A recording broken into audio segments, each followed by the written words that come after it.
Growing Jamaica's economy is a task that must involve all of us, along with alliances in research, production and marketing to earn more and buy less in the global marketplace. We must all buy Jamaican. Hi there, I'm Adrian Atkinson. Welcome to Jamaica Magazine. On today's show, Agri-Parks increasing food production, plus manufacturing companies investing big, creating production and marketing linkages and improving the business environment. Sit back and relax as these and much more unfold in this half hour. Stay with us.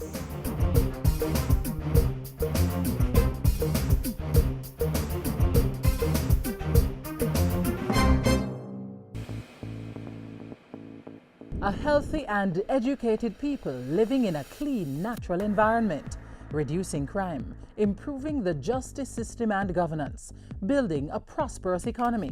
It's not just a vision, it's reality.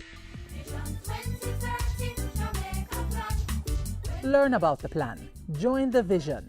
My country, Jamaica, has a rich heritage and is very unique. If we all pull together, we can make it the place of choice to live, work, raise family, and to do business. For more information on Vision 2030, call the Planning Institute of Jamaica or visit vision2030.gov.jm, your parish library, school library, or the Jamaica Information Service. The government's Agri-Park strategy is creating efficiency and sustainability in agricultural production through strong partnerships and best practices. Onion production is one of the lucrative areas targeted to expand growth and cut imports to save on foreign exchange. And our farmers have been up to the task. Take a look. As part of efforts to achieve self-sufficiency in onion demand, the Ministry of Agriculture and Fisheries has increased production on agri-parks across the island. And the agri-parks which we are treating with at this time are, of course, where we are, Yalas, Planting Garden Rivers, Amity Hall, Ebony Park, and for some of those areas outside of the agri-parks, we are including Colbeck, Braco, and a number of adjoining areas around those areas I just mentioned.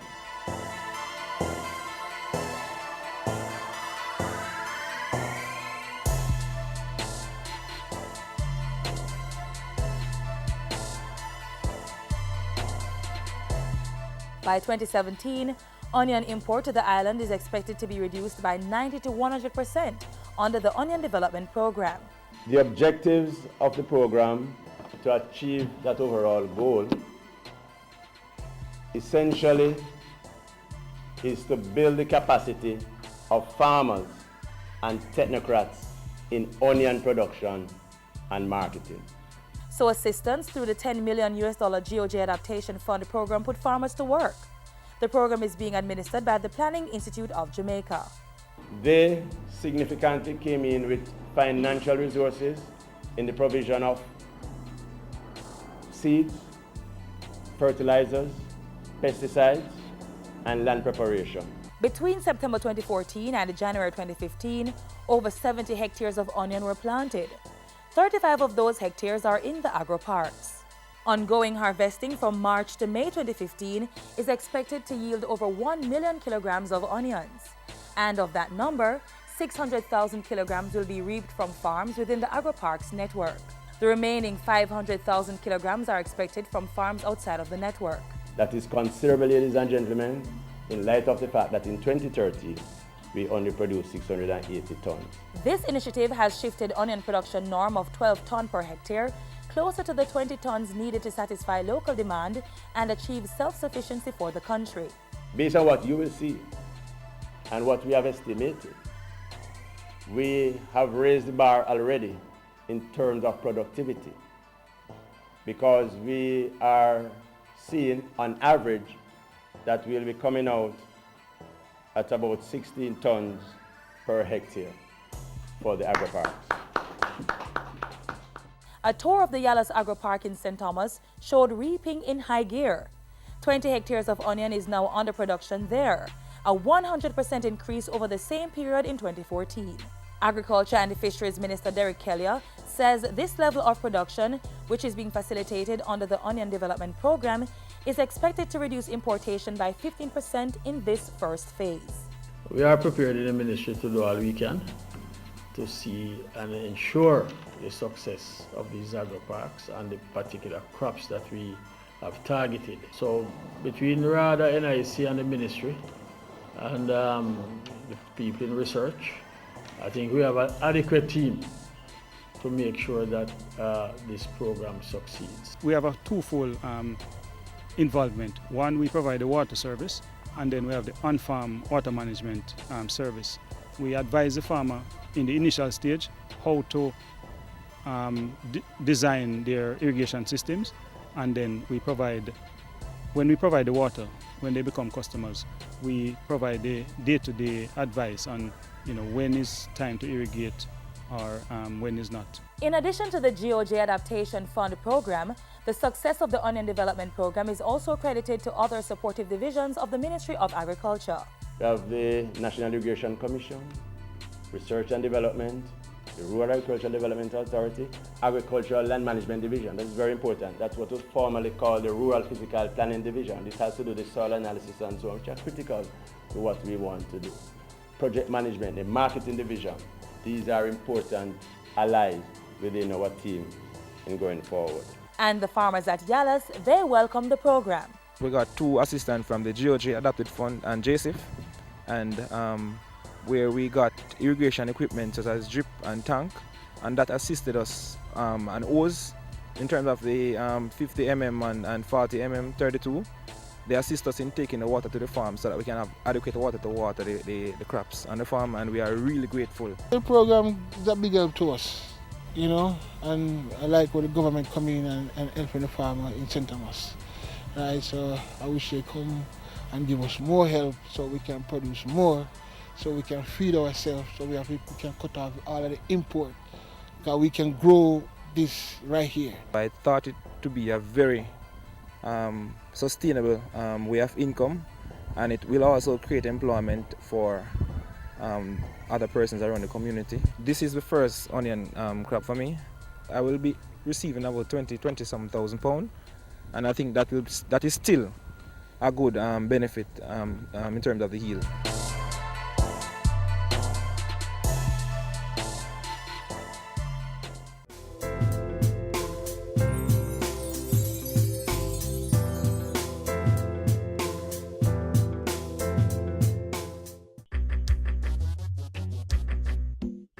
Nutritious food, succulent dishes, superior workmanship, and excellent service.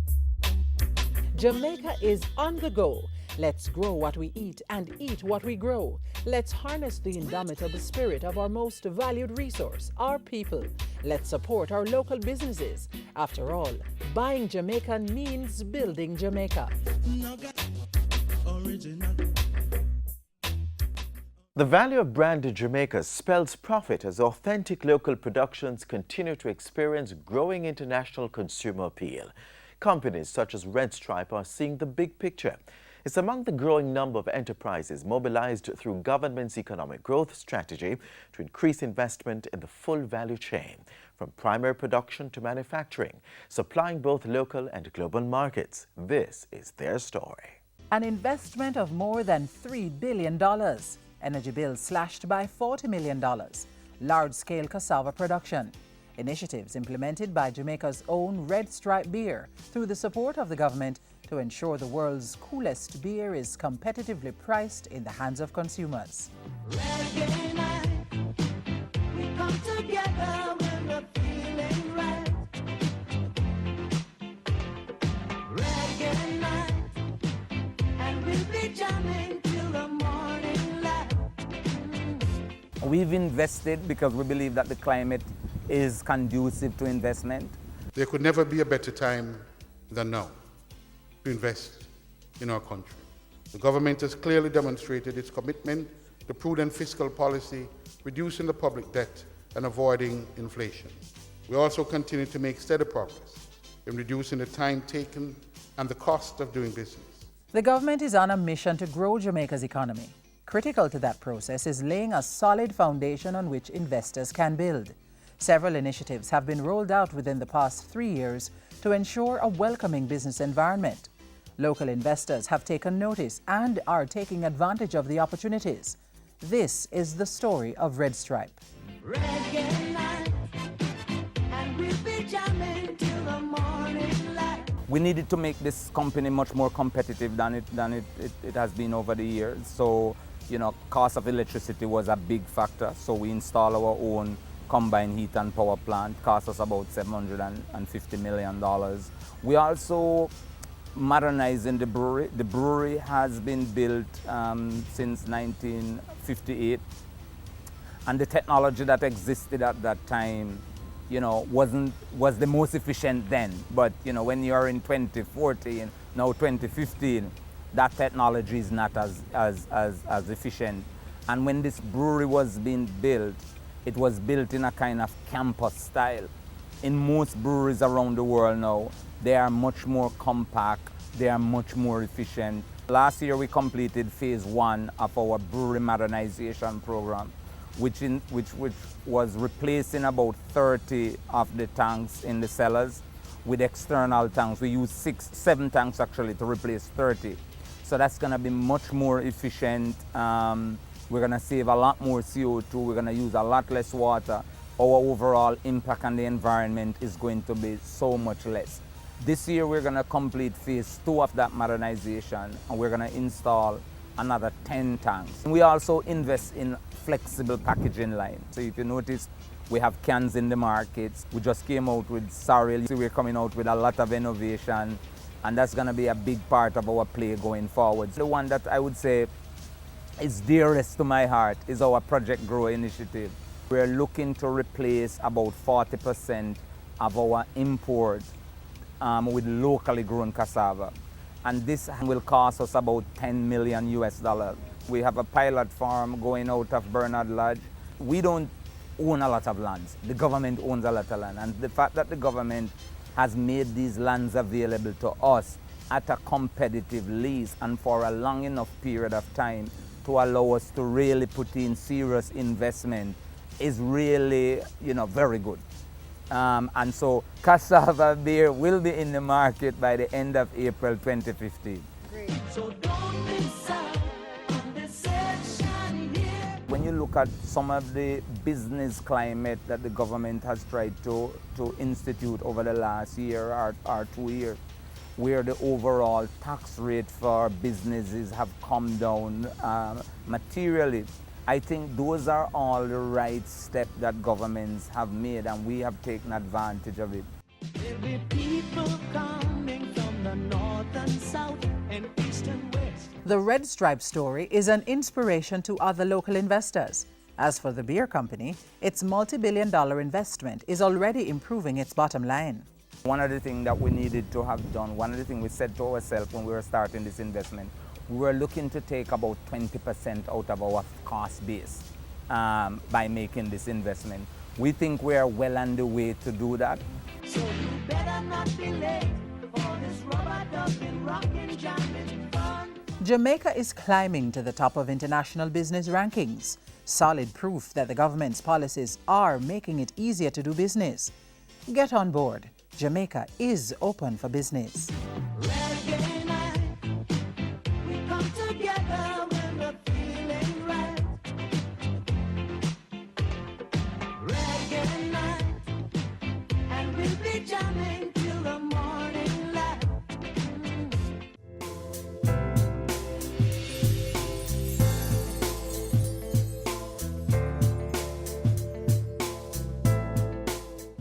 Measles, mumps, and rubella are potentially dangerous childhood diseases. Parents, ensure your children get the MMR vaccine to protect them. The first shot should be given when children are between 12 and 15 months old, and another before they start school. Women of childbearing age should also ensure they get the MMR vaccine, as they could transmit dangerous conditions to their children if infected while pregnant.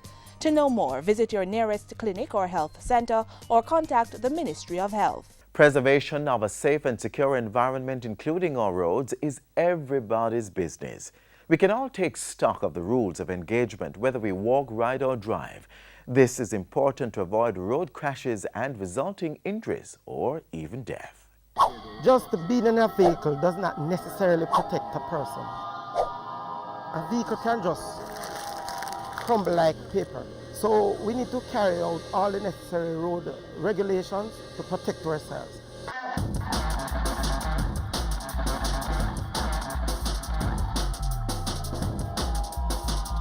Because of incorrect driving, road infringement, persons failing to apply the road code, approximately 57% of all road accidents and fatalities are caused by this. When we drive poorly, we don't pay attention to the road code, it is more costly because we have to repair a vehicle, we have personal physical injuries, not to mention death. So it is more cost effective to drive properly.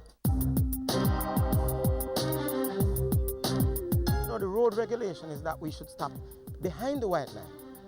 One thing you should never do with a pothole, swing from it. We should use a 3-second rule in following behind another vehicle. Is it safe? Does it make sense? And is it legal? Emotions lead to road rage. So the first thing we need to do is to control our emotions. The road regulation is that we should stop behind the white line. People believe it is a stop sign that they should stop at, but it is really behind the white line. Just imagine a person is coming on the main. He's not expecting somebody to drive out. Now, a person driving out at the intersection without stopping at the proper place, that's a major accident.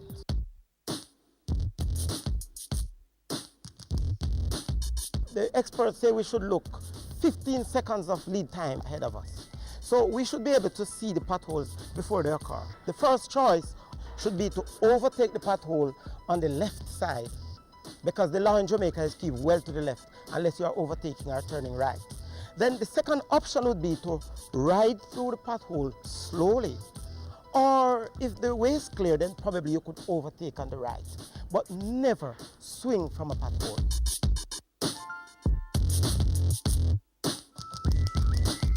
Another area we need to pay attention to is the distance we follow. You have what you call a tailgater. We should never be a tailgater. What the experts say is that we should use a 3-second rule in following behind another vehicle. Now, how you count that? You just say 1001, 1002, 1003, and you should be merging just about where the vehicle was ahead of you.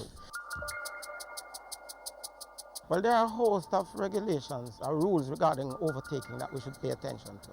But the 3 that I would like to highlight today is that you should ask yourself first, does it make sense? Is it safe? And is it legal? Because you see, a lot of times, even though the overtake may be legal, it doesn't make any sense. It's not necessary.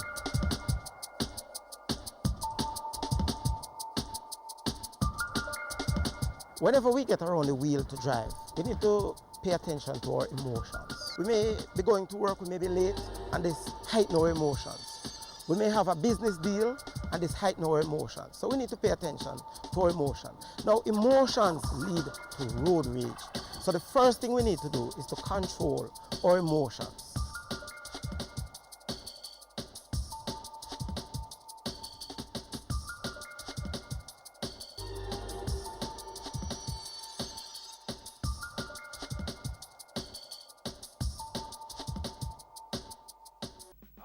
Obey road signs and markings. They are there for our safety.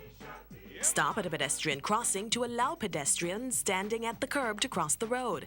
Never drive off while a pedestrian is still on the pedestrian crossing. When driving in slow-moving traffic, avoid stopping on a pedestrian crossing. Stop to allow the clearance of the crossing before proceeding. At a junction, stop at the stop bar, not beyond it. Bus lanes are for buses only. Their use by a private vehicle constitutes a traffic offense. No vehicle other than a bus should occupy a bus bay. Do not drive beyond the stop bar in anticipation of the light changing to green. This is dangerous and is against the law. Remain at the stop bar if the queue across the junction is not moving. Blocking the junction will impede traffic flow in the other direction when the lights change to green. Obey the law. It saves money. It saves time. It saves lives. A message from the Road Safety Unit, Ministry of Transport and Works. Remember, road safety begins with you. Parliament will kick off the sectoral debate this Tuesday, April 7th. Practical, pinpointed. There will be a strict limit on time. So it is 45 minutes. Tune in to hear different plans and suggestions for the 2015-2016 fiscal year. The following persons will give their presentations to Parliament on Tuesday, April 7 and Wednesday, April 8.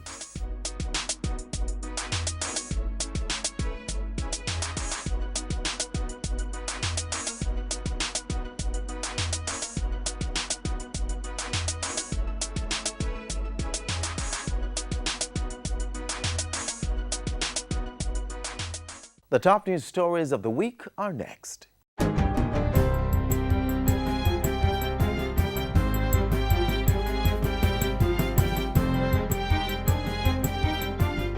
Hi there, I'm Carrie Ann Smith with your JIS News of the Week. It was confirmed this week that Jamaica is set to draw down $39 million, having passed its 7th consecutive IMF review. IMF Deputy Managing Director Mitsuhiro Furusawa said Jamaica's commitment to the extended fund facility remained strong, as seen in the 2015-2016 budget, which continued fiscal discipline. Mr. Furusawa said that while economic confidence was at a 2-year high and a decline in world oil prices should lower inflation, the pace of fiscal reform should be accelerated to boost growth and development on the island. National Security Minister Peter Bunting says he's satisfied with the pace of security arrangements for next week's visit of U.S. President Barack Obama and CARICOM heads of government. The security forces are working with the United States Secret Service to welcome and host the delegation. Among the initiatives is the immediate call-out of the JDF's National Reserve to strengthen security and crime prevention efforts across the island. Traffic diversions and road closures, as well as airspace control measures, are also being implemented. The increased security measures preceded Wednesday's incident at the U.S. Embassy in Kingston, where a white male hurled an unidentified bag over the wall onto the compound. Local security personnel were quick to respond and have taken the perpetrator into custody. The Ministry of National Security can confirm that the contents of the bag were examined by the security forces and no threats were uncovered. Local Government Minister Noel Arscott has promised that government is implementing several measures to prevent another major fire at the Riverton disposal site. Speaking at this week's Jamaica House media briefing, he said short-term measures would include re-establishing cell divisions and tipping faces, removing tires from the dump, and engaging the JDF and the JCF to review security arrangements. But I want to assure the public that clear steps are being taken to solve the problems and to contribute to clean environment that our citizens deserve. Fire suppression equipment and a pump to get water from the nearby Dehaney River will also be installed, while a water tank is to be constructed. The ministry is also partnering with the Japanese government to separate and process organic waste. And the Inter-American Development Bank is providing technical assistance in logistics and landfill management. In the meantime, Minister Arscott again expressed regret to the people affected by the fire, which burned for 12 days starting on March 11. It cost government $235 million to extinguish. The country's 9th agro-park, located at the Sweet River Multi-Species Abattoir in Ferris, Westmoreland, has been officially opened after $292 million in work. Agriculture Minister Derek Kelly says it's the result of a study conducted for the strategic implementation of an abattoir meat science system to meet international best practices. Emanating from that study is the recommendation to establish regional abattoirs in the 5 centralized locations. In addition, it was determined that these abattoirs could become part of the AgroPark program, and consequently this allowed the government to enter into partnerships with the private sector to establish these abattoirs. The new AgroPark abattoir will target 2.6 million kilograms of pork and 315,000 kilograms of chevron and mutton. At the opening, Minister Kelly cautioned consumers to not panic and to resist the urge for imported alternatives in the face of a reported shortage of pork in the country. While we appreciate that there may be a current tightness in the market, we need to resist the urge to open the floodgates of importation, thereby to destroy our hard-earned achievements in the sector. Commuters who travel on the main road between South Upturn and Chapelton in Clarendon are to benefit from improvements to that corridor. $1.2 billion in rehabilitation works is being undertaken by the Ministry of Transport Works and Housing through the National Works Agency. Joint financing is being provided by the Government of Jamaica and the OPEC Fund for International Development. Transport and Works State Minister Richard Azan toured aspects of the 18-month project recently and confirmed that the work was on track for completion in March 2016.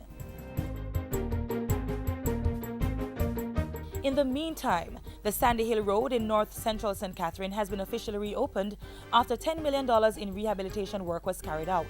The roadway, which falls under the responsibility of the Parish Council, was done through the Jamaica Emergency Employment Program. I believe that it was done and done properly, and I want to congratulate all the workers who work on this stretch. We are going to ask the Parish Council to make sure to put up a sign here to say Sandy Hill. And those were some of the stories making news this week. I'm Carrie Ann Smith.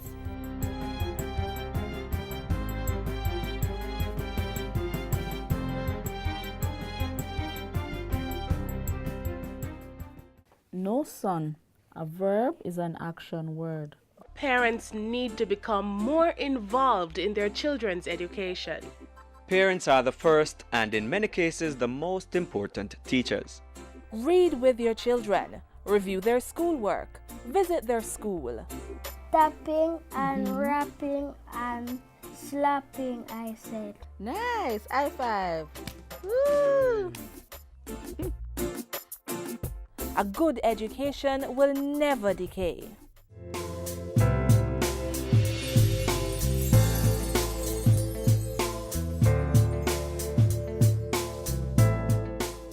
This is where we close Jamaica Magazine for today. Be sure to join us when we return tomorrow with more useful information. Do keep the link. Use our Facebook and Twitter pages, YouTube channel and the JIS website to stay in touch for the very latest government information. On behalf of the entire team at the JIS, I'm Adrian Atkinson, reminding you to eat well, exercise regularly, and get some rest as you make every day a productive one.